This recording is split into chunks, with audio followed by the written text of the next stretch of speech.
Hello, and welcome to The Lion Roars, brought to you by Penn State University, Abington College. I'm Dr. Moylan Mills, Professor Emeritus of Integrative Arts at Abington, and I'm here with my guest today, the author Rachel Simon. Rachel is probably best known for her nationally renowned memoir, Riding the Bus with My Sister, which also was made into a Hallmark Hall of Fame film for television starring Rosie O'Donnell. Right now, Rachel has her newest work on the New York Times bestseller list, and we're going to discuss that and some of her earlier novels and nonfiction books as well. Rachel, welcome to the program. So happy to have you here. You have a new book on the bestseller list. Yes. Can you tell us, how that came about? What was the idea that struck you and turned into a novel? Well, this is the story of Beautiful Girl, and I think like most fiction, doesn't come from a single idea. There are many ingredients that end up getting slowly over time stirred together, and then if the writing process works in that wonderful alchemical way that one wants, it all comes together into gold, and I got very lucky with this. So some of the ingredients were, I have a sister who has developmental disabilities, and I grew up with her. She was raised in the family and was not sent away to an institution, and I'm very close to her emotionally and also very close to her in age. We're only 11 months apart, and I'm the older, so she's pretty much always been there and always been very much a part of my life. And I wrote a book about our relationship, and that was Riding the Bus with My Sister, which came out in 2002. And when it came out in 2002, to my great surprise, I started getting asked to do public speaking around the country to disability-related organizations, and I have been doing it ever since. And I've traveled to 40 states and done hundreds and hundreds of talks. And at the end of each talk, people would come up to me who were people like my sister, people with disabilities, who were like me, a family member, or who were professionals, and would tell me their stories, and would often do so very tearfully. And in telling me their stories, they started talking about being in the parallel universe that my sister wasn't in, which was being involved in the institutional system that we had in America for people with developmental disabilities. And I think it's important for me to clarify, when most people in America think of institutions, they think of psychiatric institutions like One Flew Over the Cuckoo's Nest kind of institution. There's a completely separate system, utterly unrelated to that, for people with intellectual and developmental disabilities. And doctors for 150 years routinely recommended to parents when their child had a diagnosis of what used to be called mental retardation or autism or cerebral palsy or epilepsy, oh, put your child here. And sometimes they would also say, and then forget about them.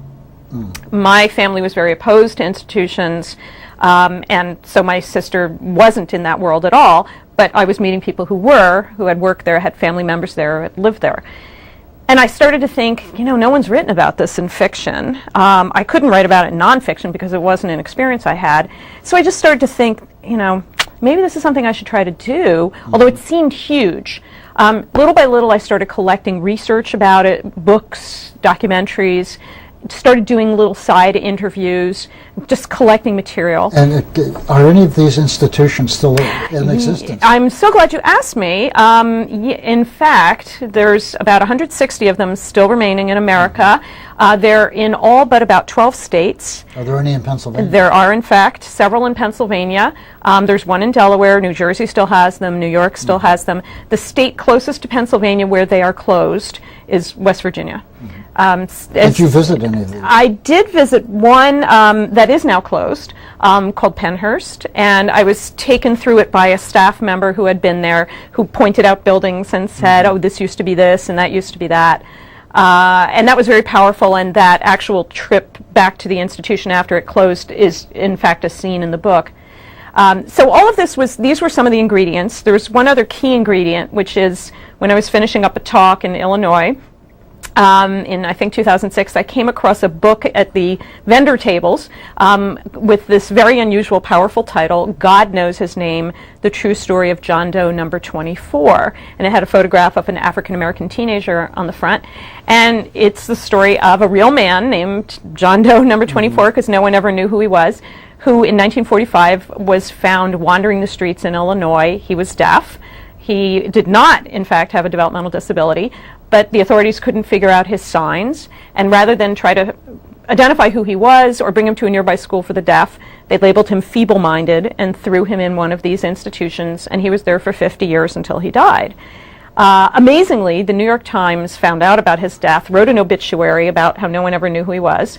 Mary Chapin Carpenter, the singer-songwriter, saw the obituary, was so moved by it, she wrote a song called John Doe Number 24, and then this reporter named Dave Bakke in Illinois heard the song, was so moved, he researched the man's life to the best of his ability, and that was the book in my hands. So I read this book and was just overwhelmed with sorrow about this man whose life was lost, and I started to think, what if I could try to come up with something that would give him the life he hadn't lived? I should add, my sister has a boyfriend who is African American, so I also related on a very personal level to this character. And then one day I sat down to write when I was in kind of a sad state of mind. I write by hand, and I put my pen down. I mean, literally, I put my pen down and started transcribing the opening of the book. It didn't stop. And it didn't stop. And alchemy, I'm even wording it incorrectly, alchemy took over, and the lead turned into gold. And when you write, do you start from the very beginning and go all the way through? Yeah, on occasion I might jump a chapter. There are a couple chapters in this book where I needed to do additional research, so I did jump a few chapters. But basically it is kind of chronological. Yeah, and I should clarify for people listening, only part of it takes place in an institution. There's really only a few chapters that do. And the way the John Doe character fits in, and Beautiful Girl, there's two main characters with disabilities in the story. One is called Beautiful Girl. She's also known by the name Linny. She has developmental disabilities and selective mutism. She's in the institution, and she's in love with an African-American deaf man who's been institutionalized just like the John Doe character, and I flipped his numbers, so he's John Doe number 42. And he also has a name in the book, just like she does, and the name in the book is Homan. Well, let's stop right there for a moment. I want to get back and find out how you got the name Homan, because it's quite unusual. But we're going to take a short break, and we'll be back right after these messages.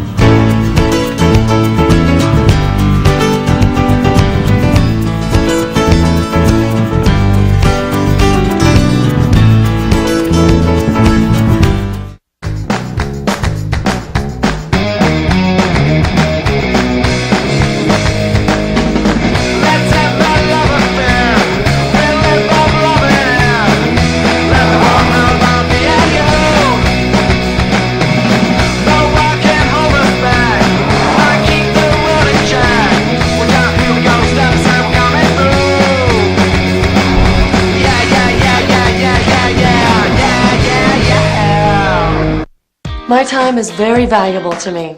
Lots of people depend on me for their everyday needs. If you do go back, it has to be to a place that'll be worth it. I needed a place with lots of options, with a great reputation. Employers know the difference. Oh yeah. I'm glad I chose Penn State. Penn State Abington. Get to a better place. Penn State, everyone knows it. We're back on The Lion Roars, and I'm here with my guest Rachel Simon, and we're talking about her new novel, The Story of Beautiful Girl. And Rachel has just mentioned that the name of her protagonist, or one of her protagonists, is Homan. And when I read the book, I was quite intrigued by that name, and so I'm going to ask Rachel if she will tell us how she came by that name. Well, it's a wonderful question and not one I've gotten enough. When I was trying to figure out the storyline after the book started writing itself, one of the things I realized very early on was that the two main characters and their baby, which I didn't mention in the opening, all get separated at the very beginning of the story. And then I thought, okay, I have to have then three storylines. And I figured out where Beautiful Girl's storyline was going to go, and I figured out where the baby's was going to go. And then I thought, well, what about the man's? You know, this John Doe, because in real life he was stuck in an institution. And then I thought, okay, well, there's an awfully famous character in mythology who gets away from home and tries through the story to get himself back home and is thwarted by a number of factors that come into his path. And of course, his name we know from the Odyssey. As I'm stumbling to say, what is his name from the Odyssey? Ulysses, from the Odyssey, is trying to make his way back home. And I thought, okay, hey, that's great. I can have a storyline that roughly parallels Ulysses. But of course, I can't use the name Ulysses because someone else already used that name. And what can I do to tip off the reader that I'm actually working within a grander framework than just my own imagination, and that there's precedence for what I'm doing?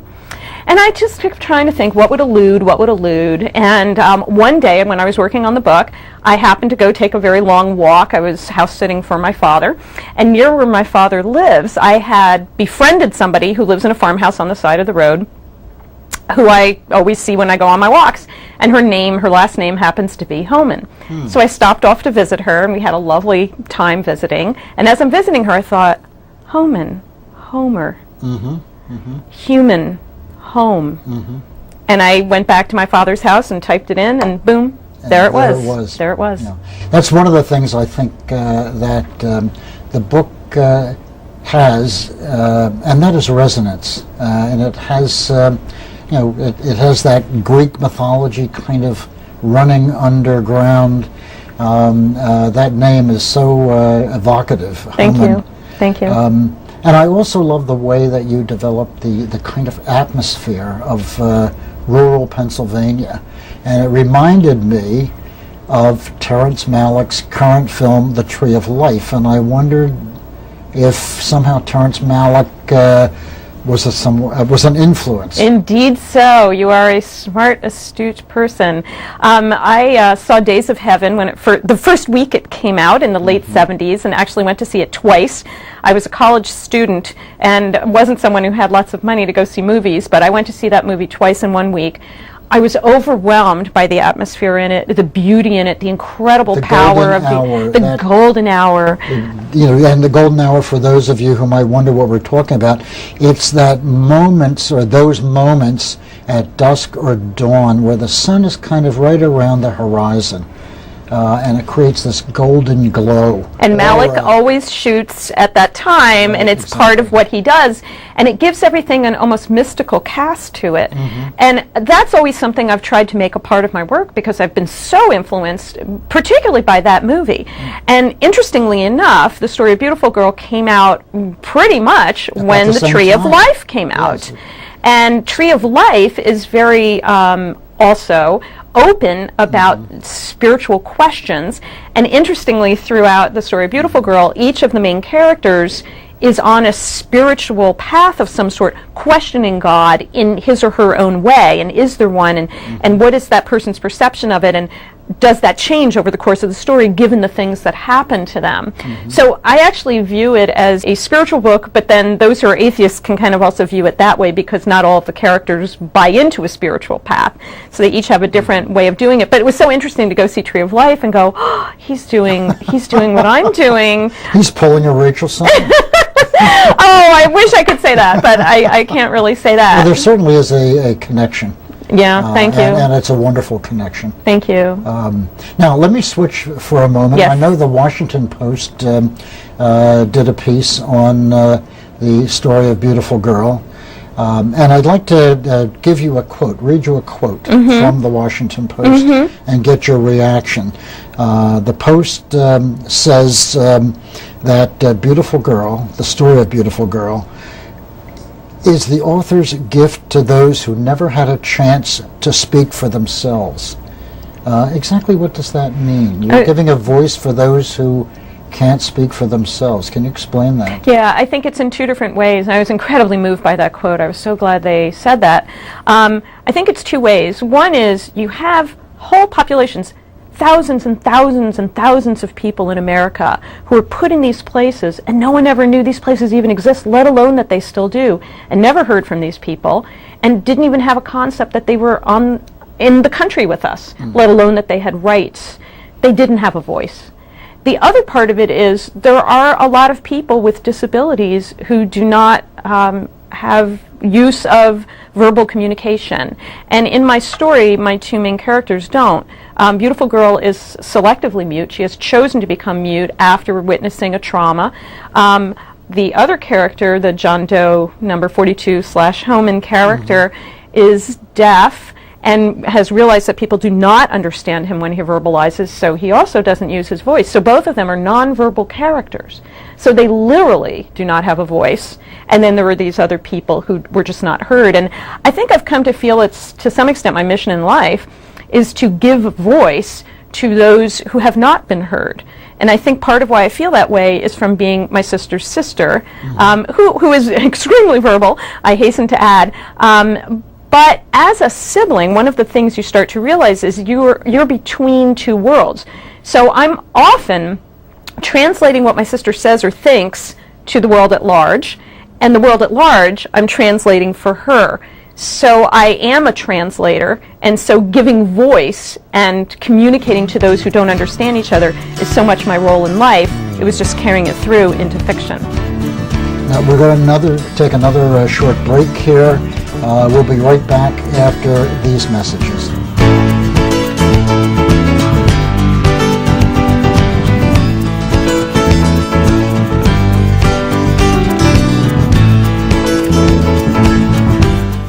My time is very valuable to me. Lots of people depend on me for their everyday needs. If you do go back, it has to be to a place that'll be worth it. I needed a place with lots of options, with a great reputation. Employers know the difference. Oh yeah, I'm glad I chose Penn State. Penn State Abington. Get to a better place. Penn State, everyone knows it.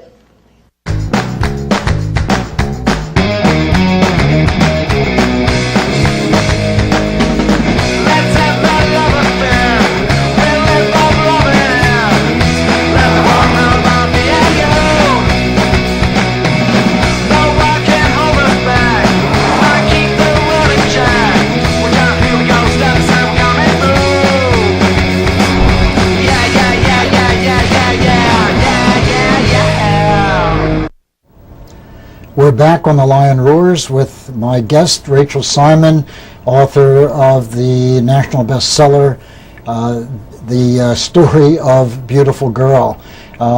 This is Rachel's sixth book, and I want to go back to the beginning and ask her about some of her previous work. Rachel has taught literature and composition at Penn State Abington College, and she also had a stint as our writer-in-residence. And when she came to Abington College a number of years ago, she had just published her first book, and that was Little Nightmares, Little Dreams. Right, and actually it even precedes that. It was '88, and I taught for one semester, and it was when I sold Little Nightmares, Little Dreams, which came out in 1990. Oh, you had just sold it? I had just sold it, published right. In fact, I remember saying to one of my first classes, I just sold my first book, and the class burst into applause, and I thought, what great students. So nice. Always. Can I talk a little bit about how some of my earlier work then ended up being reflected in the story Beautiful Girl? I wish you would. Little Nightmares, Little Dreams was a collection of short stories, and almost all the characters were younger women or old ladies.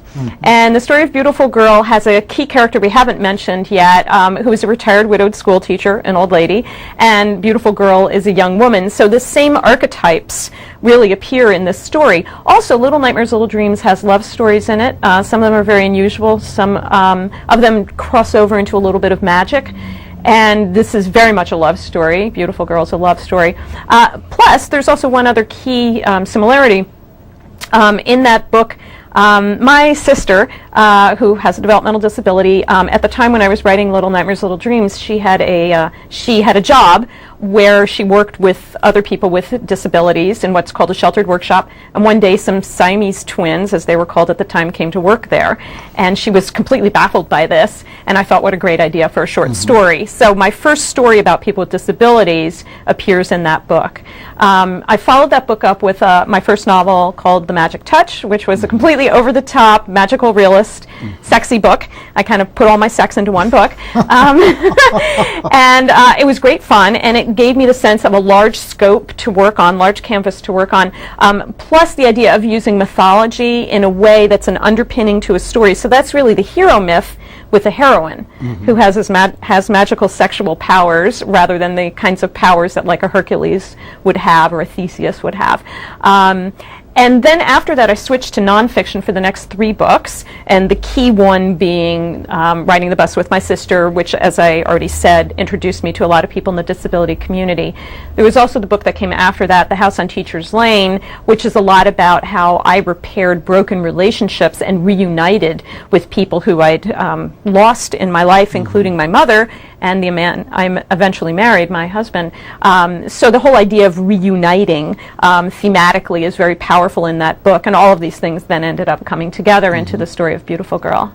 Had you always been interested in being a writer? Yes. I mean, from 3 or 4 or 8 years old? Well, right in between. Actually, I was 7, and I made the decision one day fairly spontaneously when my mother said, let's nap, and I didn't want to nap, but she did. So she's sleeping, and I'm lying there awake, trying to entertain myself, and I found myself thinking about that dumb question adults always ask, which is, what do you want to be when you grow up? And the answer for a girl in the 1960s was always a teacher, a nurse, or a stewardess. Well, I didn't hear that one from my friends. A mommy or a ballerina, and none of these floated my boat. So I was just lying there trying to figure out an answer to tell people, and I thought, a writer. And then I started to get serious about it when I was 9, 2 years later. Did you write your first short story? I wrote my first short story when I was 9. Okay. Actually, my first short story was a little before that, but when I was in first grade, and I actually have saved that. But I started writing more seriously when I was 9, like, moving toward that this is really what I want to do. Yeah. So I was one of those kids. And you went to Bryn Mawr College? I went to Bryn Mawr College. And you majored in creative writing? I did not. I majored in anthropology, Really? one of the great majors for people who want to do creative writing, because it teaches you how to see the world through the eyes of people unlike yourself. And without that, I could not write in multiple points of view, which is what I do in Beautiful Girl. And my first book, Little Nightmares, Little Dreams, is all these different points of view in the short stories.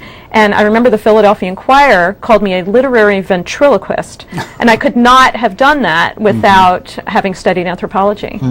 And then you also taught at Bryn Mawr. And then I also taught at Bryn Mawr. I taught for 11 years, and I did teach creative writing. I also taught creative writing at Penn State Abington, where I loved my students.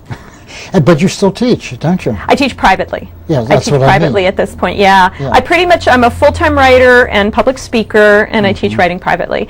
People who are interested in writing, if they can't actually study with me, because my schedule gets full, if they go to my website, rachelsimon.com, I have a whole section called Tips on Writing, and I have a huge amount of material where people can self-educate if they would like. Yeah. And you wrote a book about writing. I did write a book about writing called The Writer's Survival Guide. That was my 3rd book, and that came out in 1997. That's one of the materials that I have available on the website. It went out of print. I had the rights revert to me, and I just put it up on my website, free, downloadable. In addition, I have another writing book that I never bothered to publish, but I used when I was teaching at Penn State on craft issues, and that's also available on the website, downloadable for free. And since we're talking about people who write, such as yourself, Yes. What advice would you have for, say, someone who wants to be a writer and is just starting out, or maybe someone who has just started out and wants to keep up the momentum? Okay. The answers overlap, but they're slightly different. For people who really want to write, one of the things that gets in their way is they have a lot of fear that they can't do it, a fear of what other people will think of them, a fear of what they'll think of themselves if they're not as smart as they want to be. The best way to counteract the fear is to be disciplined about your time, and so I always say to people, commit to 7 hours a week, schedule it in advance. I actually have a place on my website where you have a grid you can fill out to schedule in advance. Once you start doing that, and don't try to do the big opus at first, just just so that you're getting accustomed to being alone and slowing things down and not having to, turn off the iPhone and just concentrating, you'll start to get more comfortable. The fear will go away. You'll find that you're better than you thought you were, and you'll be able to move forward. For those who are continuing to write and want to keep writing, the more you increase those hours, the more into it you're going to get. Unfortunately, this is going to mean disappointing everyone else in your life because they're accustomed to you not locking yourself in the room or the library or whatever. So you have to be selfish. You have to be selfish, and what my students would remember me saying is the most important tool you have as a writer is the word no. So, someone wants you to be the chair of the garden club? No. Somebody wants you to go to dinner on Saturday afternoon? That's when you've got to put in your 7 hours or the rest of your 7 hours? No. So you do risk getting people annoyed with you, but you have to say to yourself, my life is only going to be so long, and what do I want to accomplish in it? And I have to say, I've had people say to me, how have you, kept on the track with it? And I have to say, it's really fear of mortality. Life is only so long. I got to be doing this, and that means I have to risk people being annoyed with me. I got to do it. That's right. Yeah. So it takes a certain amount of selfishness and putting the time in. 7 hours a week or minimum.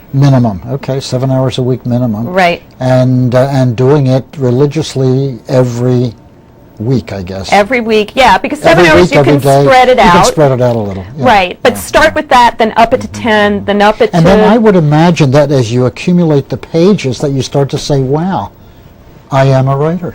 Right. Because I've got something here. Maybe not a complete book yet, but still, it's moving in that direction. Well, and I think the other key thing that happens is you discover depths in yourself that you hadn't anticipated, which is why I never really recommend for creative writing that people necessarily outline in advance. Because it's more like give yourself basic guidelines, move forward, and you'll discover thoughts you didn't know you had. And do you find that the characters take over at times, that they start doing things that, wait a minute, where did that come from? I didn't expect that? To some extent, not entirely, but it will be more like I didn't realize I had that depth of love or loss or fear or hope in me, and that it will be the depth of the emotion that drives the character forward. Rachel, unfortunately, we're going to have to wrap this up. It's been such a pleasure to talk with you. Such a pleasure. We could go on for at least another 2 hours, I know. How can people learn more about you? They can go to www.rachelsimon.com, and you can find lots of material there, including an email address for me. Wonderful. Thank you again, Rachel. Thank you. This is it for this segment of The Lion Roars. I'm Moylan Mills, and I'll see you next time on The Lion Roars.